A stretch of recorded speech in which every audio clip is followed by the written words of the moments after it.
You quit right before you hit the jackpot. You're probably thinking that it's your fault, but in reality, it's not. And there's a reason for that. And I'm going to show you what that reason is today. It's not a discipline problem, it's a predictable emotional dip right in the middle of change. There are 5 stages, and each one has a move that keeps progress from stalling. Now, why does all this matter? Because most people don't fail because they don't know what to do.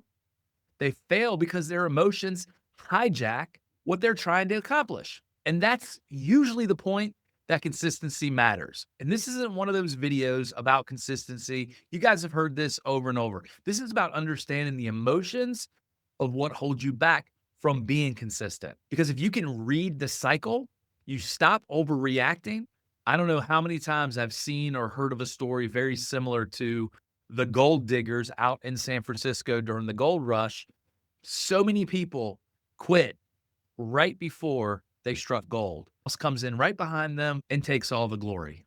This happens every single day, and it's absolutely happened to me multiple times, including very recently. But the 5 stages are: 1, uninformed optimism; number 2, informed pessimism; number 3, the valley of despair; number 4, informed optimism; and number 5, the jackpot, success and fulfillment.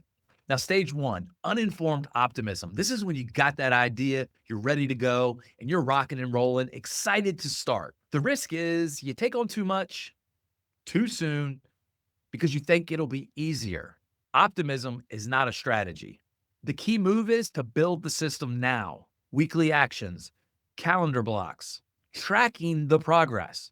Stage 2, informed pessimism. This is when reality smacks you in the face and you realize that this was a lot harder than you thought it was going to be. You start second guessing, you start delaying, maybe you start procrastinating, or you start looking for a different way. You're already changing your strategy, and yet, honestly, you're barely off the finish line. Now, tell me that you haven't been there before. Everyone that I've coached, and including myself, have been there multiple times and sometimes a couple times in the same year. Couple psychologists, Don Kelly and Daryl Connor, they described this in their paper that was called The Emotional Cycle of Change. It doesn't mean that you're weak. It means that you're in the process, which is entirely normal and natural for us to feel the emotions that we get when we get to the dip. And this is where stage 3 comes in, the valley of despair. You're discouraged. You're tired. You've been looking for outcomes, but none are showing up. Progress feels invisible, which, by the way, on a side note, that's why it's important to keep track of the things that you're doing so you can actually measure the progress and the growth.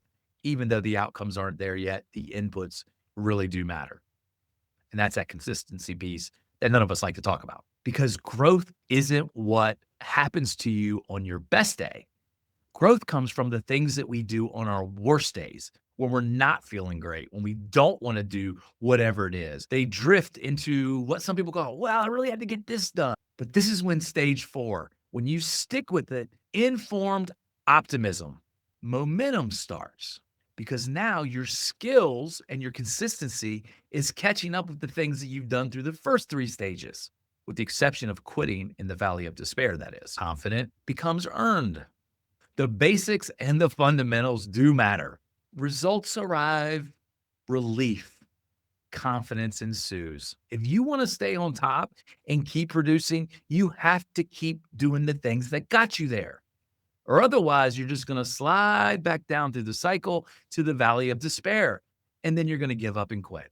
This is the part where you write things down, lock it in, turn the things that you did to get there into your new floor, into the standard. This is just the way we do, because remember, your standard isn't what you do on the great days. It's what you do on the days that you don't want to show up. So what I'd like for you to do is, what stage are you currently right now? Put a name on it. I have a document that'll show you each stage that you have. I've got a response on the things that you should be doing in that particular stage. So just message me or comment stage, because regardless if you want to elevate to a multi-million-dollar business, if you're an entrepreneur, Or if you want to get promoted, if you're working in corporate America, you have to measure your progress. So once again, comment stage. If you want the one-page worksheet, I'll send it out to you. Please like, comment, and share. We'll talk to you soon.